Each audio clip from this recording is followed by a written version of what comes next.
may mga buntag, mga brad shares the Gospels according to Luke, book of Luke chapter 16 verse 19 to 30 ta, nga papatunayan nato nga ang gingon sa Panginoon sa Kristo nga nag-impierno.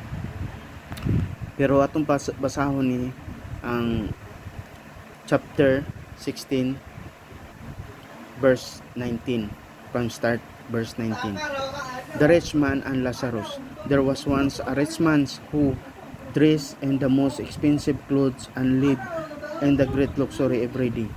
Nga taga-adlaw nagsuot siya mga maayong sapot, mga pagpanamit. Chapter 20, there was also a poor man named Lazarus, covered with sores, who used to be brought to the rich man's door. Nga duol gid siya dito og nangayog pakitabang o bisan lang nay mahulog nga kuan nga pagkaon, ngayo gid siya tabang kay makakaon pod siya, nga hoping to eat the bits of food that fell from the rich man's table. Nga bisan og nay mga hulog nga mga mumho diha sa ihang lamisa. Even dogs would come and lick his sores. Nga bisan gani mga ero nga mo apil og kaon pud sa hinulog pud sa dato nga mga pagkaon. The poor man died and was carried by the angels to sit beside Abraham at the feast in heaven. Ambuti pasabot nga namatay siya nga gi kuan siya, gi-carried siya sa angels nga kuan siya, ikuha siya to sit beside Abraham feast in heaven. Nga malipayon sila to tabi sa kay Abraham. And the rich man died and was buried and in Hades, nga namatay nga nailubong o namangud sama sa naibarid ko dito nga nailubnganan manggod ang mga na impierno nga nasilyuhan sila dito sumasa atong gikuan dito nga kandaduhan sa anghel. Ang Hades mga brad, mao ni siya og system, mao ni siya ang impierno, was buried in Hades. Nya moingon sila nga dili na to, moingon sila nga wala impierno, na impierno oy. Mo ni ibot ipasabot nga kung nagbasa sa Biblia o nagtuo sa Biblia o mo ni papatunay nga nag-impierno, where be was in the great pain. Sakit jud kaayo or kuan kay dito init kay. He looked up and saw Abraham far away with Lazarus at his side. Nga tan-aw siya sa kay Lazaro sa layo. So he called out, tawag niya, Father Abraham, take pity on me and send Lazarus to dip his finger in some water cool of my tank. Nangay sa pakitabang, pity is ngay sa patabang, take on me an siya, pity, and send Lazarus nga paanahaon daw sa iya kay Lazarus to dip or to kuan sa ihang kuan touch lang ang ihang labi o unya his finger in some water and cool of my tank. Pero di man gud mahimo kay na separation man gud ni siya impierno ug langit. Once nga na bahagi na ang mga tao dito sama sa ingon nga kay Pedro nang kuan sila dito nagfishing sa Panginoon sa panahon dito sa Galilee, nga daghan say nakuha og namili gipilian ang maayo og ang daot gilabay sama ra sa ingani gihapon. Nga kita moabot ang panahon pilian gid ta. Unya in some water cool of my tank, nga bisan lang makatapion ang sa iyang labi sa kamot ni Lazarus. Kaya nakita man gid niya nga bugnaw niya karon padayon ta, because I am the great pain and despair. Nga artig yung sakit jud kayo sa init nga kuan kung kita manggod mamatay ta sa lawas o mamatay ang espiritu, pero mapaingon ka o buhion ta sa pag-utos sa espiritu, di naman jud ka mamatay jud dito. Pag once the spirit naka o mabuhi ka sa pag-utro. But Abraham said, remember my son, that in your lifetime you are given all the good things. Siya nga giingnan siya ni Abraham nga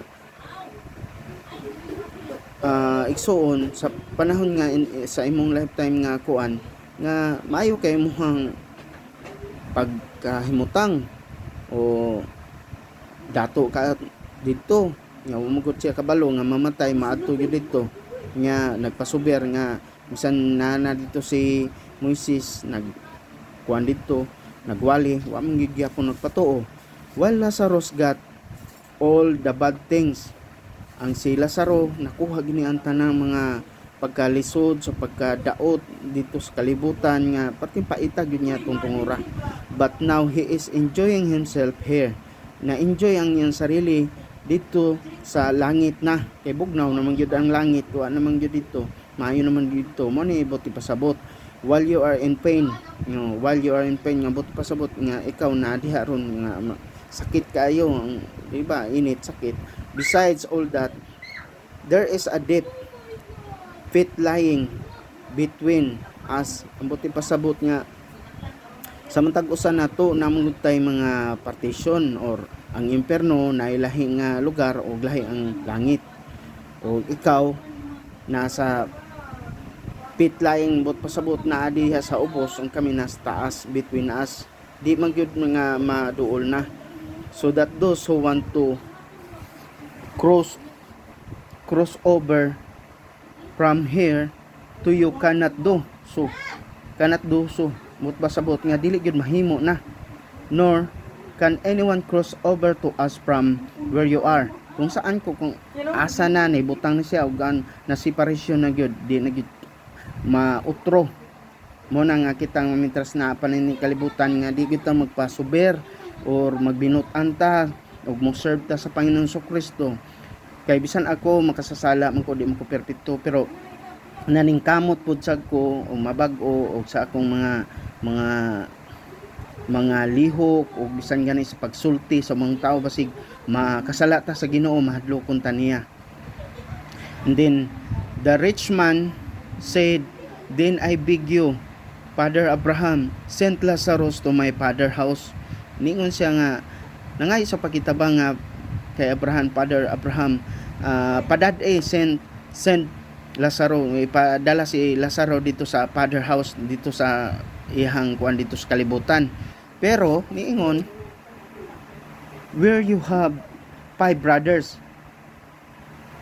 where I have 5 brothers, napagid siya 5 ka igsuon dito nga let him go and warn them so that they at least will not come to this place of pain.